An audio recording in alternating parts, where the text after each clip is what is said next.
এসএসসির ইন্টারভিউয়ের তালিকায় দাগি প্রার্থীদের নাম এবং এই নিয়ে প্রশ্ন তুলে মামলা দায়ের হলো হাইকোর্টে।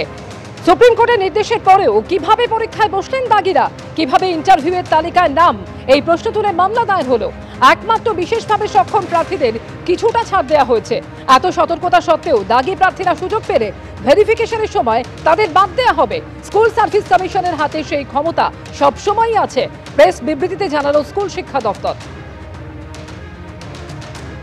এবার আন্দোলনে এসএলএসটির নতুন চাকরি প্রার্থীরা তারা পথে নামলেন এবং করুণাময়ী থেকে বিকাশ ভবন পর্যন্ত মিছিল করেন তারা এবং এরপর বিক্ষোভে বসেন। অবস্থান বিক্ষোভ নতুন চাকরি প্রার্থীদের সেন্ট্রাল পার্কের সামনে। অভিজ্ঞতার জন্য 10 নম্বর নিয়ে আপত্তি জানাচ্ছেন নতুন চাকরি প্রার্থীরা।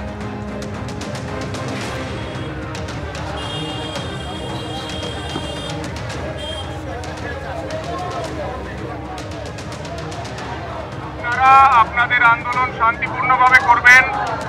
আবার বলা হচ্ছে আপনারা আইন নিজেদের হাতে তুলে নেবেন না, আপনারা নিজেদের যা আন্দোলন করার সেটা শান্তিপূর্ণভাবে করবেন। আপনারা অযথা উত্তেজিত হবেন না, শান্তিপূর্ণ থাকবেন।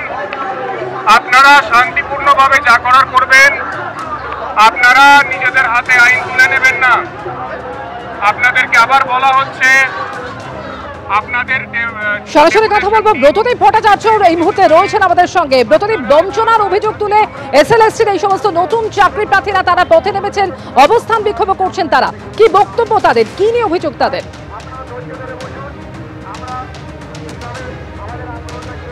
দেখো, প্রায় 5 ঘন্টা হয়ে গেল রাজপথের উপরেই রয়েছেন কিন্তু এই চাকরি প্রার্থীরা। তাদের দাবি 3 দফার দাবি নিয়ে তারা আজকে পথে নেমেছিলেন।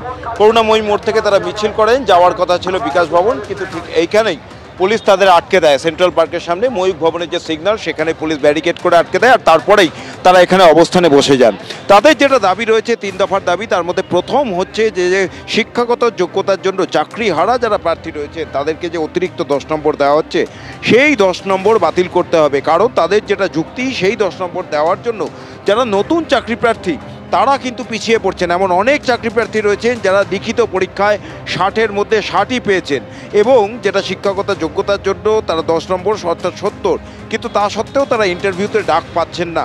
এবং সেখানেই তাদের যুক্তি যে চাকরি হারা যারা প্রার্থী রয়েছে তারা অতিরিক্ত 10 নম্বর পাওয়ার জন্য তারা অগ্রাধিকার পাচ্ছেন ইন্টারভিউতে, এবং যারা লিখিত পরীক্ষায় ভালো রেজাল্ট করেছেন তারা কিন্তু চাকরি পাচ্ছেন। এর পাশাপাশি তাদের যেটা বক্তব্য যে যাদের ইন্টারভিউতে ডাকা হয়েছে প্রত্যেকের ওএমআর শিট প্রকাশ্যে আনতে হবে, এবং সর্বোপরি যে শূন্যপদের কথা ঘোষণা করেছিল এসএসসি সেই শূন্যপদ বাড়াতে হবে। অর্থাৎ চাকরিহারা শিক্ষকদের অতিরিক্ত 10 নম্বর দেওয়ায় পিছিয়ে পড়ছেন তারা, এটাই মূলত তাদের বক্তব্য এবং একাধিক দাবি নিয়ে তারা আজ পথে নেমেছেন, বিক্ষোভ দেখাচ্ছেন।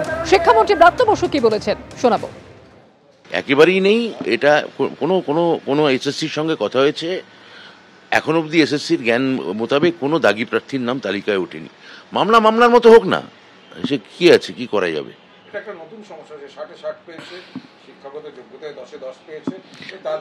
দেখুন, এটা নিয়ে এসএসসি নতুনদের ক্ষেত্রে যে কথাটা আপনারা বলছেন, এসএসসি কাছ থেকে আমার কাছে কোনো এই মুহূর্তে তারা কোনো এসএসসির কাছে জমাও দিয়েছে কিনা কোনো ডেপুটেশন, তাও আমি জানি না।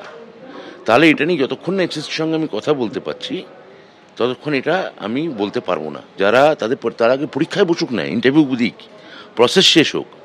আমার সঙ্গে মুখ্যমন্ত্রীর ভ্যাকেন্সি বাড়ানো নিয়ে একটা নিশ্চয়ই আলোচনা হয়েছে, কিন্তু সেটা যতক্ষণ না কোনো প্রসেস শেষ হচ্ছে এই নিয়ে কোনো আইনিভাবে কোনো পাকাপোক্ত কোনো কথা আমি এখানে বলতে পারি না।